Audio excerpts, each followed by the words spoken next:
bisa dilihat lagi ya di sini, bisa didengarkan di sini. Baik, saya akan mulai ya.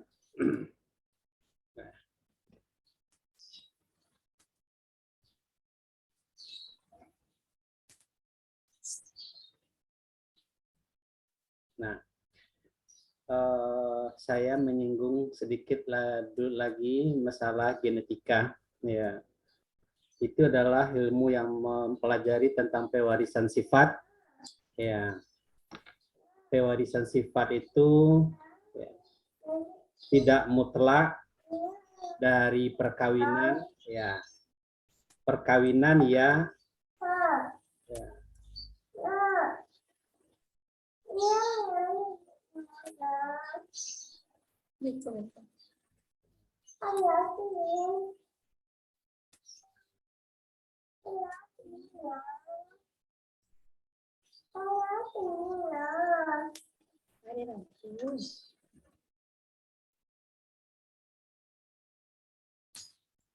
Dari perkawinan ya.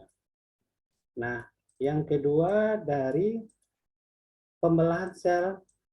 Ya.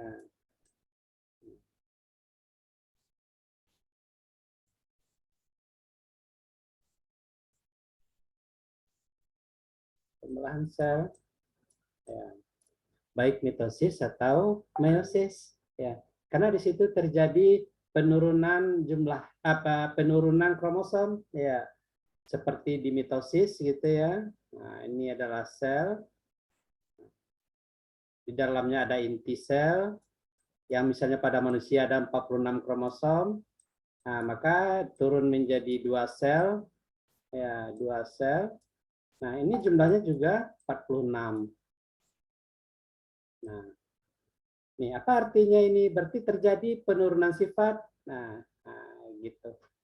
Jadi ingat, penurunan sifat itu bukan hanya melalui perkawinan, tapi juga melalui pembelahan sel. Nah, maka pada hari ini di tubuh Anda itu terjadi peristiwa genetik. Ya. Makanya ketika belajar genetika itu tidak pernah lepas dari mitosis dan meiosis. Nah, kemudian seperti kita ketahui materi genetik itu ada kromosom, ya,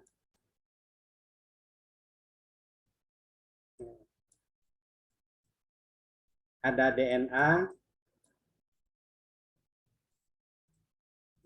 ada gen.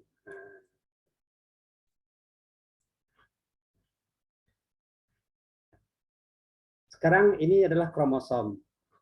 Ya. Jangan berpikir ya makhluk hidup yang jumlah kromosomnya banyak itu adalah makhluk hidup yang sempurna seperti kita manusia. Tidak. Ya. Tadi kita sudah jelaskan manusia itu jumlah kromosomnya hanya 46 buah. Ya. 46 buah ya, buah atau 23 pasang. Ya. Sebenarnya lazimnya orang menyebut pasang. Ya, ini contoh. Ya. Jadi merpati aja jumlah kromosom 80, ikan mas 94, marmot 64. Ya. Bakteri 1 ya. Nah, ini bakteri 1. Jadi jangan sampai berpikir makin banyak jumlah kromosom makhluk hidup itu dia semakin sempurna, tidak. Ya, tidak. Kalau kita lihat tidak ada hubungannya gitu. Ya, tidak ada hubungannya jumlah kromosom dengan kesempurnaan kemampuan berpikir makhluk hidup gitu. Nah, cuma kayaknya kalau kita lihat di sini kera contohnya. Nah, ini mana dekat-dekat dengan kita. Ya, mencit, dekat-dekat dengan kita. Karena sama-sama ya, tapi ini anjing ini udah jauh nih 78 ya. Nah, itulah lebih kurang. Ya. Malah yang paling ini amuba. Ya. Makhluk hidup satu sel, kromosomnya justru 50. Jadi apa di sini yang mau saya sampaikan ya? Bahwasanya jumlah kromosom itu tidak ada hubungannya dengan tingkat kesempurnaan makhluk hidup itu. Dan ini tidak perlu dihafal. Yang perlu Anda hafal itu hanya 2 saja, kromosom manusia dan kromosom bakteri.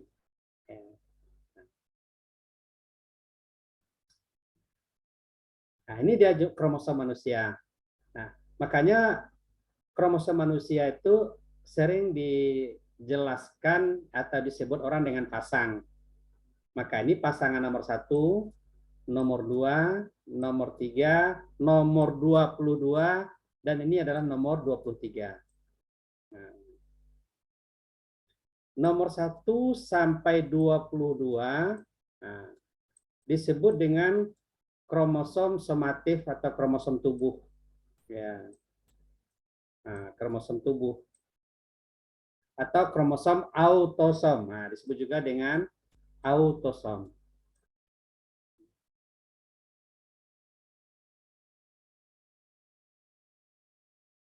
Ya. Sementara nomor 23 ya. Nah, itu disebut dengan gonosom. Ya. Atau kromosom kelamin. Kromosom kelamin disebut juga dengan gonosom. Ini tentu istilah ini sudah Anda kenal sejak SMA harusnya ya. Nah, kalau Anda mau mencatat tulisan saya print screen saja. Ya. Jadi ingat, jumlah kromosom manusia itu adalah 23 pasang. Kromosom 1 pasang 1 sampai pasang kedua itu disebut dengan autosom. Ya. Pasang ketiga disebut dengan gonosom. Kalau bentuk kromosomnya sama, berarti dia adalah XX, maka dia adalah perempuan. Kalau bentuk kromosomnya beda, ya, maka dia adalah XY, berarti dia adalah laki-laki. Ya. Jadi ini pilihan ya, bukan seperti ini ya. Nah, ini ada pilihan. Kalau nggak seperti ini, kalau nggak seperti ini. Ya. Makanya jumlahnya hanya 23 kromosom, 23 pasang kromosom. Kenapa dia disebut dengan pasang? Sama dengan sepatu. Ya. Sepatu kiri dengan sepatu kanan kan hampir-hampir tidak berbeda. Dia memang tidak sama. Nah, ini juga ini. Maka ini kromosom nomor pasang pertama ini bentuknya sama. Ya. Dari tipe metasentrik. Ya, ini ini dari tipe metasentrik. Di mana ini namanya lengan P. Ini adalah lengan Q. Relatif sama panjang. Ya. Nah, ini dia. Nah, begitu juga nomor 2. Ya, nomor 2. Makanya lengan P itu lebih pendek sedikit daripada lengan Q-nya. Nah, ini yang paling ekstrim. Ya. Lengan P-nya pendek sekali. Nah, ini adalah termasuk kepada tipe kromosom submetasentrik yang ini. Ya. Nah, gitu. Jadi makanya dia mirip. Nah, maka disebut dengan pasang. Ya. Nah, berarti di sini Anda udah paham ya jumlah kromosom manusia, jumlah kromosom bakteri, dan satuannya adalah pasang. Ya. Pada manusia, kromosom nomor 23 adalah gonosom yang menentukan jenis kelamin. Ya. Jadi kalau begitu antara laki-laki dengan perempuan itu berapa jumlah kromosomnya yang berbeda? Hanya satu jadinya cuma dari 46. Jadi kita laki-laki dengan perempuan itu beda kromosom kita itu hanya 1/46. Kenapa? Yang ini kan udah sama. Ya, ini kan sama. Maka namanya X, sama-sama X ini. Ya, ini. Nah, cuma pada perempuan X-nya double. Ya. Laki-laki dia tidak pakai X, pakai Y. Nah, makanya kita satu spesies. Ya. Dini Febrianti. Dini. Ya, Pak. Spesies bahasa Indonesianya apa, Dini?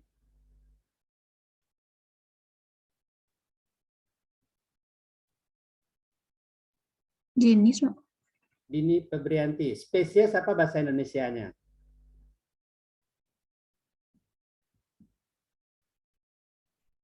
Halo, pelajaran sesederhana itu? Ya, Pak. Nah, apa? Jenis, Pak. Jenis. Jenis. Oke, bagus, benar. Sekarang Bapak tanya sama Dini. Dini dengan Bapak satu jenis enggak? Lama jawabnya. Satu jenis nggak kita? Oh, laki-laki, awak parusi. Nah, gimana? Beda, Pak. Itu dia. Beda, Pak. Nah, itu dia. Jenis kelaminnya beda. Nah, kan Bapak tidak tanya jenis kelamin. Bapak tanya jenis Dini dengan Bapak sama nggak? Sekarang Bapak tanya. Sama-sama. Gimana? Sama nggak?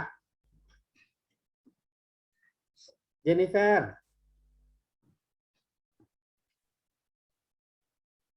Iya, Pak. Spesies Jennifer apa? Jangan lama jawabannya. Karena itu pelajaran anak TK. Apa spesies Jennifer? Masih bingung? Spesiesnya sendiri? Boro-boro memberi nama spesies lain dulu ya.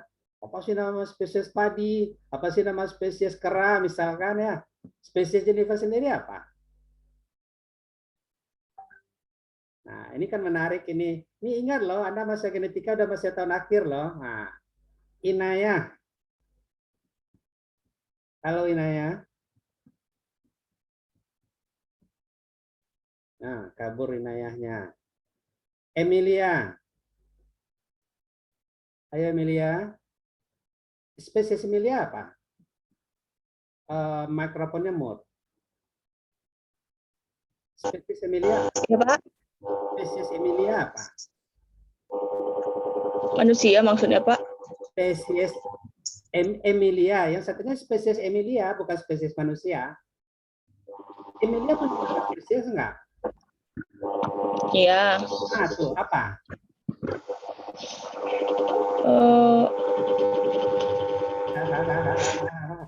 Silakan jangan takut salah, jangan takut salah.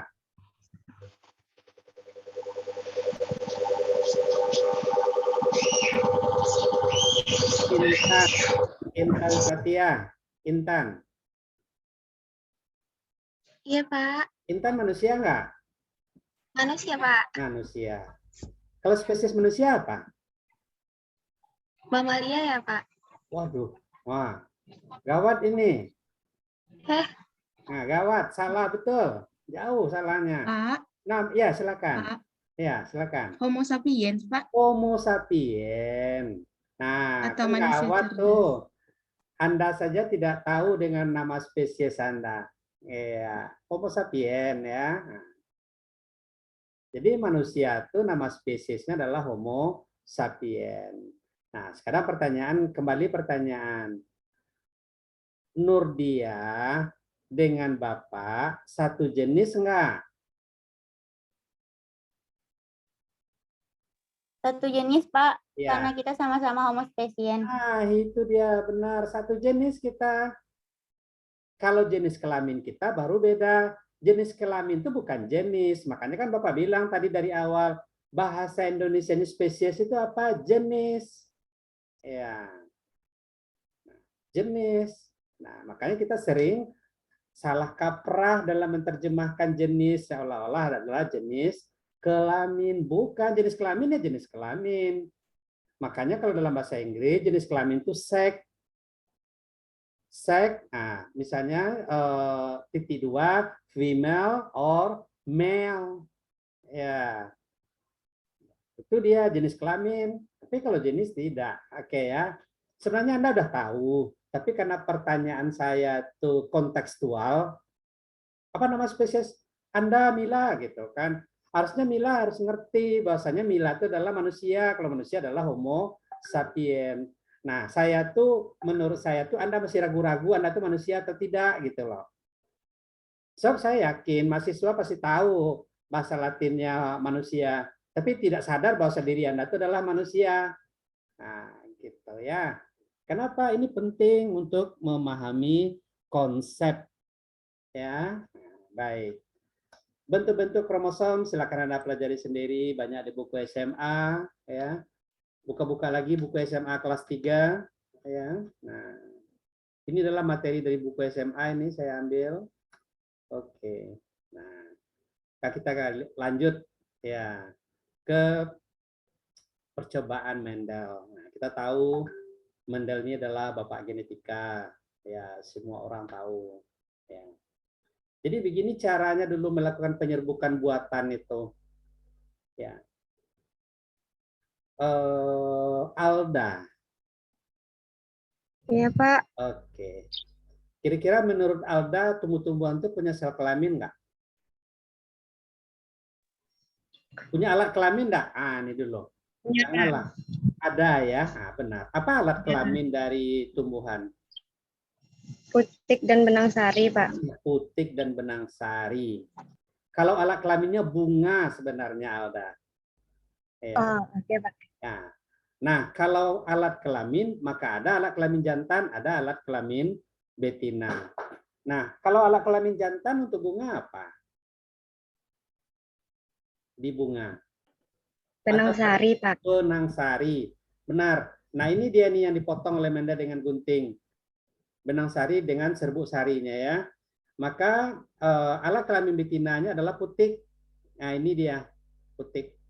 Nah, maka dipindahkan oleh Mendel, ini terbalik ya. Ini putiknya ya. Nah, ini yang betina ya, ini yang putik ya. Nah, ini dia putik. Nah, nanti dibuang benang sari ini, maka dia menjadi bunga betina dalam eksperimennya. Karena kalau tumbuh-tumbuhan itu beda dengan kita gitu loh. Kalau kita banci itu adalah abnormal. Ya. Tapi kalau tumbuh-tumbuhan ini dia berkelamin ganda enggak nih? Anjeli, ya. Anjeli.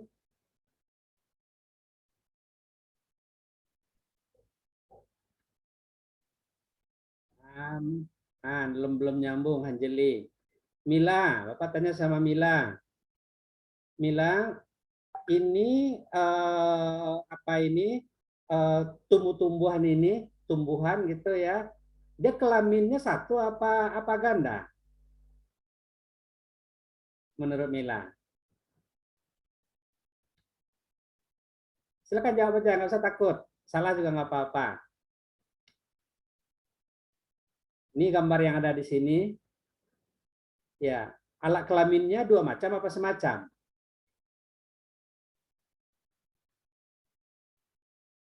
Arminianti. Nah, Arminianti, menurut Anda pada bunga, Iya, Pak. pada bunga ini alat kelamin atau ya apa namanya? Ya, alat kelaminnya dua apa satu nih kalau dilihat di sini? Menurut saya, Iya. Pak, alat Ya. kelaminnya ada dua, Dua, benang sari dan benar. Iya. putik. Iya, benar. Ini putik adalah alat kelamin betina, ini serbuk sari adalah alat kelamin jantan. Ya. Jadi di tumbuh-tumbuhan itu ketika kelaminnya ganda itu tidak abnormal, justru bagus kan? Maka dia bisa melakukan penyerbukan sendiri. Manusia saja yang alat kelaminnya ganda abnormal. Jadi ukuran normal dan abnormal itu bersifat universal, ya. Bukan bersifat universal, bersifat kasus, ya. Kalau manusia malah petaka besar, ya. Nah, baik. Nah, maka bagaimana caranya Mendel membuat dia itu menjadi betina? Dibuang serbuk sarinya. Bagaimana Mendel menjadikan bunga warna putih ini sebagai jantan? Sebenarnya putiknya tidak perlu dibuang, tapi serbuk sarinya aja yang dipindahkan ke kepala putik. Ini kan ini ke sini dipindahkan oleh Mendel ini. Nah, gitu. Jadi bisa Anda bayangkan betapa seriusnya Mendel itu melakukan percobaan genetik pada kacang kapri atau Pisum sativum itu. Ya. Jadi mudah-mudahan ini sudah pernah Anda pelajari waktu di SMA ya. Ini kita memantapkan lagi. Begitu caranya Mendel itu melakukan persilangan. Baik. Maka kita masuk kepada persilangan monohibrida. Nah, persilangan monohibrida itu artinya adalah persilangan dengan memperhatikan satu sifat beda. Ya, tidak persilangan dengan satu sifat beda. Ya sebenarnya itu boleh sih gitu ya. Tapi memangnya bisa dibuat satu-satu aja persilangan tuh. Maksudnya satu beda aja enggak bisa. Persilangan kan udah langsung serbuk sari menyerbuki kepala putik. Maka berapa ada misalnya padi tadi ya, ada 80 jenis jumlah kromosomnya, maka langsung ke 80-annya. Cuma yang diamati hanya satu sifat beda. Misalnya dalam hal ini warna bunga. Ada yang ungu, ada yang putih. Ya. Makanya istilah yang tepat untuk persilangan monohibrida itu adalah persilangan dengan memperhatikan satu sifat beda. Yang diperhatikan yang satu. Sebenarnya persilangan itu banyak sifat beda yang terjadi. Ya. Baik. Jadi ini adalah persilangan homozigot dominan dengan homozigot resesif. Maka ini adalah F1-nya heterozigot. Ya. Maka dilanjutkan dengan persilangan F2. F1 disilangkan dengan F1. Ya. Maka menghasilkan F2. Nah, ini dari segi rasio fenotip, ya, fenotip sifat yang tampak, ya.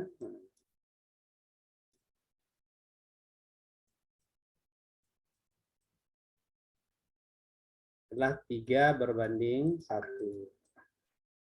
Ini 1, 2, 3. Nah, ungu, ya, ungu dan putih adalah 1. Nih. Itulah yang disebut dengan persilangan monohibrida. Sedangkan rasio genotipnya, adalah W besar, W besar, W besar, W kecil, ini W kecil, W kecil, maka adalah 1, 2, 1. Mana dia? Ini 1, ya. Ini 2, ini 1. Itu adalah dasarnya. Baik. Ya.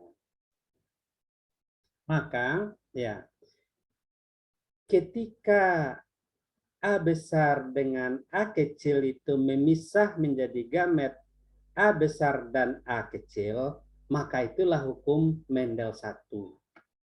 Ya. Maka itulah hukum Mendel 1. Tapi bisa saja dia memisah itu, ini kan kebetulan heterozigot ya. Nah, bisa saja dia A besar, maka gametnya adalah A besar. Nah, bisa juga dia A kecil. Ya. Maka gametnya adalah A kecil. Macam gamet ya. Nah, macam gamet ya, bukan jumlah gametnya. Kalau jumlah gamet ribuan, jutaan. Nah, maka ketika dia heterozigot, makanya di dalam genetika kita sering menuliskan genotip yang heterozigot karena itu adalah peluang terbesarnya. Maka gametnya adalah A besar dan A kecil. Nah, itulah hukum segregasi atau hukum Mendel 1 itu. Ya, dia memisah. Ya, memisah dia secara acak. Nah, jadi jangan sampai begini pula. Saya dari dulu ada diskusi ketika kita masih bisa tetap muka ya. Apa itu hukum Mendel 1? Persilangan monohibrid, Pak. Apa itu hukum Mendel 2? Persilangan dihibrid, Pak. Bukan begitu artinya. Meskipun ketika menjelaskan hukum Mendel 1 itu lebih mudah dipahami pada persilangan monohibrid. Penjelasan hukum Mendel 2 lebih gampang dijelaskan pada persilangan dihibrid. Itu saja. Itu cara buku atau guru menjelaskan. Jadi sekali lagi Anda perlu paham ya. Hukum segregasi, hukum Mendel 1 atau hukum segregasi bukan persilangan monohibrid, bukan, tapi adalah pemisahan gamet secara acak itu atau apa namanya, berpisah dia gitu. A besar ini dia dan A kecil ini dia. Kalau kebetulan dia homozigot dominan, maka A besarnya begini hukum Mendel 1-nya. Ya. Nah, atau kalau dia begini, A kecil lah begini dia. Kalau dia A besar A kecil lah begini dia. Makanya dijelaskanlah yang heterozigot. Oke, jadi tahu ya mana yang tidak boleh dikatakan ya. Nah, makanya pada Mendel 1 itu ya ketika ini kan ada kata-katanya nih. Nah, pada waktu pembentukan gamet, gen-gen dari sepasang suatu gen itu bersegregasi dia atau berpisah dia. Oke, nanti kalau dia habis login aja lagi ya, ulang aja masuk lagi, nggak apa-apa. Baik. Nah, makanya sering ya orang menjelaskan hukum Mendel 2 itu pada persilangan dihibrida. Nah, gitu. Kenapa lebih gampang? Karena hukum Mendel 2 itu adalah berpadu secara bebas. Ya. Hukum Mendel 2 itu hukum berpadu. Ya. Jadi dia kelanjutan dari hukum Mendel 1. Hukum Mendel 1 dia berpisah. Ya. Nah, hukum Mendel 2 dia berpadu.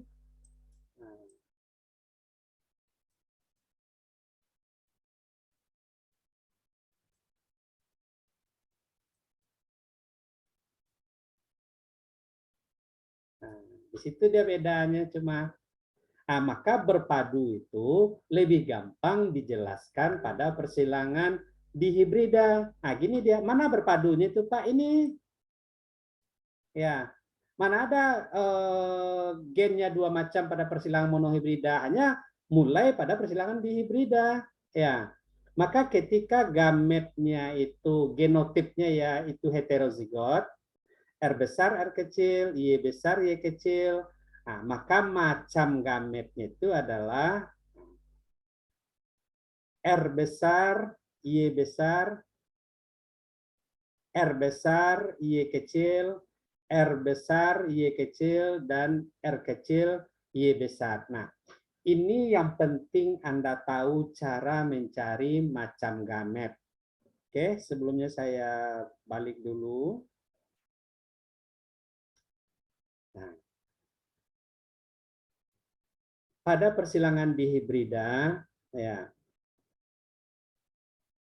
persilangan parental itu kan yang homozigot ya, homozigot dominan dengan homozigot resesif.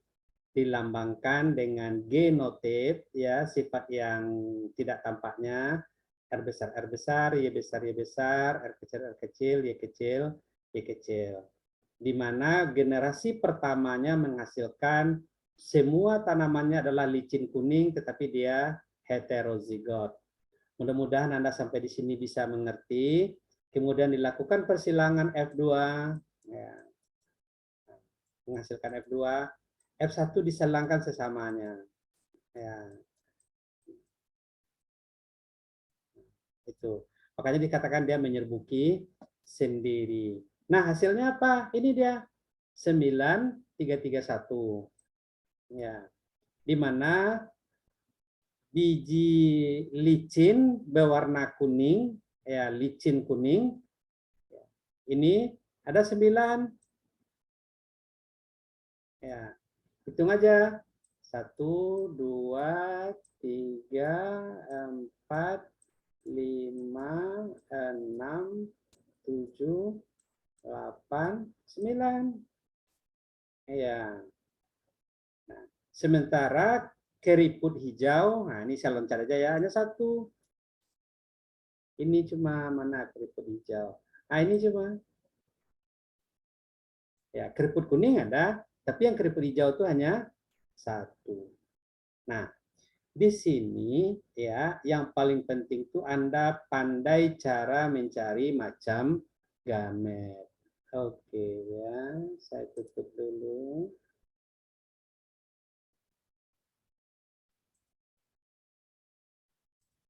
Nah,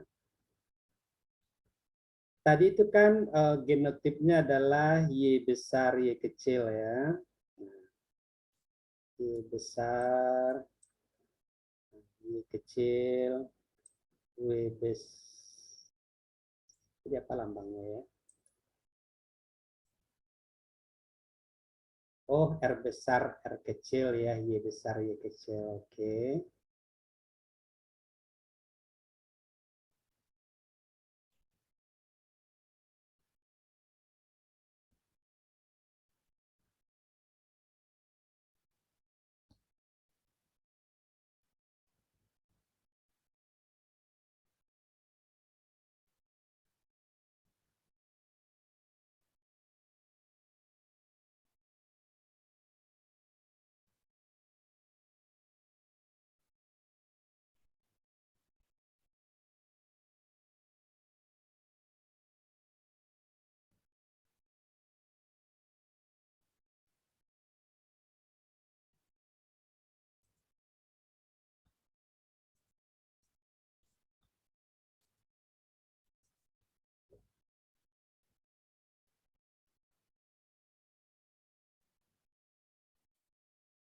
Oke, saya ulang lagi ya.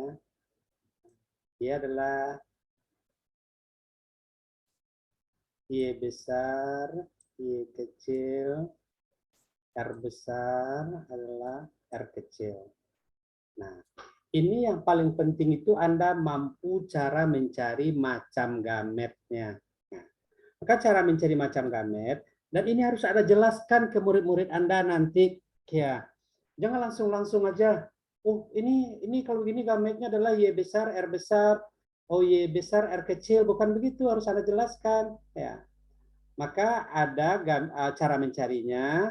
Ya, nah, Y besar dan Y kecil. Ya. Dan di dalam mengajarkan Anda juga harus jelas-jelas menuliskan. Ingat pelajaran SD lagi, Y besar itu bagaimana bentuknya, Y kecil bagaimana bentuknya. Sebab kalau dulu saya sering bingung dengan guru saya. Antara Y besar, Y kecilnya sama. Antara A besar, A kecilnya sama gitu hurufnya. Padahal kan bahasa Indonesianya tidak begitu. Nah, maka R besarnya, kita buat cabangnya. Maka ini adalah R besar. Nah, ini adalah R kecil. Nah, ini adalah R besar. Ya, maka ini adalah R kecil. Nah, apa gametnya? Nah, maka baru muncul seperti tadi. Y besar, R besar. Nah, ini apa? Nah, Y besar, R kecil.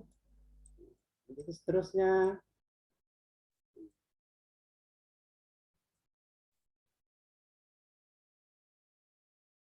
Nah, ini dia macam gamet. Ya. Ini harus Anda jelaskan ke anak. Nah, perpaduan Y dengan R, Y besar dengan R kecil, inilah hukum Mendel 2. Ya. Nah, makanya dia hanya bisa dijelaskan minimal pada persilangan dihibrida. Jadi sekali lagi saya tekankan ke Anda, persilangan hukum Mendel 2 bukan persilangan dihibrida. Ya. Nah, baik. Saya lanjutkan. Ya, silakan di print screen sampai di sini dulu. Ya. Saya akan melanjutkan mencari macam gamet untuk trihibrida. Ya. Oke.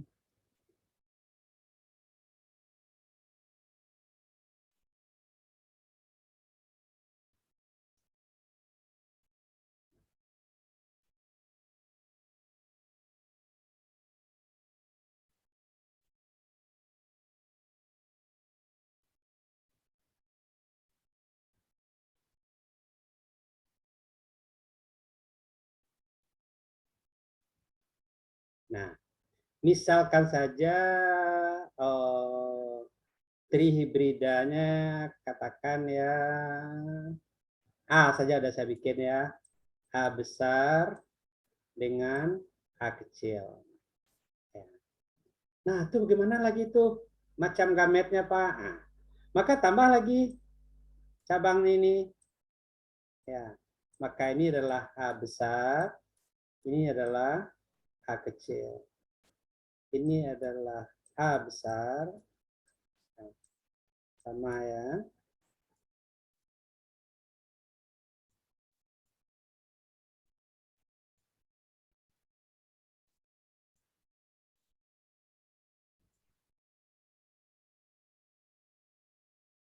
Nah, ini ingat ya, ini adalah sudah trihibrida.